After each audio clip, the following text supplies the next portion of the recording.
Hello everyone and welcome back to another dev stream summary for this week's dev livestream. So this week the stream was short, but they did have a few announcements, such as they are going to be revamping the way they do live streams starting at the 100th episode. Currently they are on their 97th episode, and they are going to take things out, change the pace, bring new things in, and they also want your opinion on it, because believe it or not, these live streams are for you. So we want your feedback. So right now there's a stream survey out there that you can take and give your feedback to, which I will link in the description below. Talking about surveys, there's also a survey out there for the Emblem system, which I will also link in the description below. You can give them your feedback about how you feel about this new Emblem system, if it's good, bad, or if anything needs to be changed. After that, they announced the closing of the external report form, which was the link to the Google Forms website where you could report people and submit evidence and link their Steam ID. And they said the reason they are closing this external form is because they have someone working on the in-game report form to make it better, so that is the only report form that they need. And they are also working on getting the report form to work on consoles. So now, if you want to report anyone, always report them in-game. After that, they went over some issues that they are aware of and are working on. So the first issue is that there's an IP block preventing Russian players from playing the game. They are working on figuring that out. And then the next thing that they said is that there's a lobby issue right now, and it is known about. So if you have any data on broken lobbies, you should post it on the bug reports on Steam so you can help them troubleshoot the bug and figure out where it is coming from.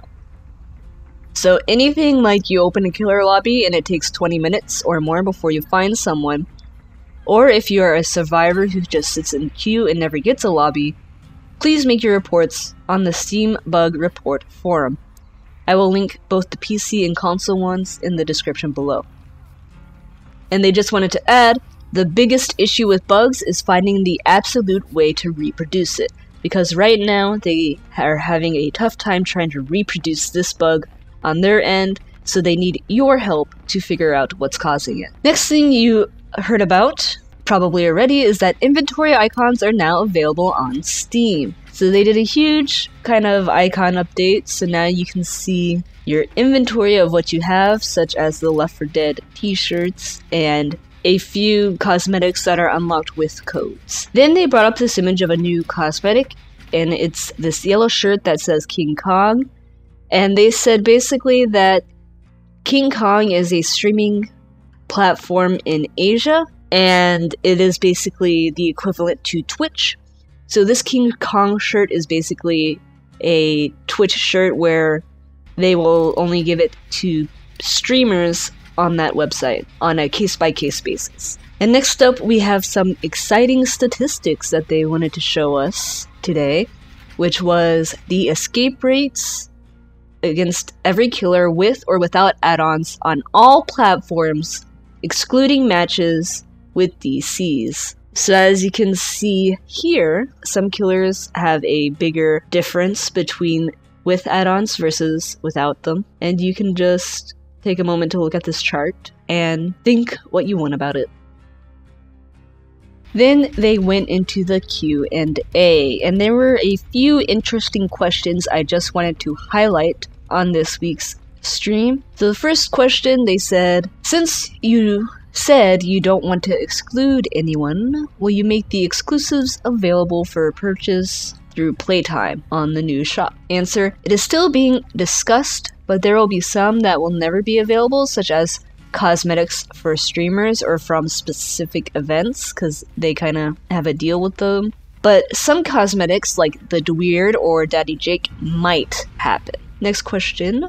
How are you going to deal with killer frustration with loops and survivor perks? Answer, loops are being worked on, and there has been lots of testing on different gems, pallet locations, and we are testing a change on pallet vacuums as well. Some survivor perks are on our list to be worked on, such as Decisive Strike, but it is still in the idea stage and we haven't done any testing for that yet. If someone tries to jump off the hook and ends up in struggle or dead, how does that affect benevolence for the other survivors? If a survivor 4%'s off the hook, then all points are restored as if someone saved them. It's just no one gets the extra points for the unhook. Can you make it now that the player with the most emblem points is shown as the MVP at the end of the game?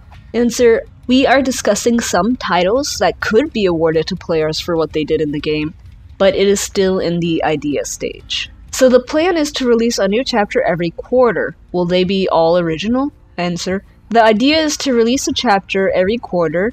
They won't necessarily all be original. If there is a licensed opportunity available that we can grab, we will go for it. Are there any upcoming events and challenges? The next event is the anniversary, which will be in June, and it's going to be fun. And then finally, can you make the hook bubble more transparent so it doesn't block our view? And the answer was that this will not be changed anytime soon, and it is implied that this is intended to block your view, and it's something that probably will never change. And that sums up the dev live stream. Thank you very much for watching. I hope you found this video informative, and as always, good luck out there in the fog, and see ya next time.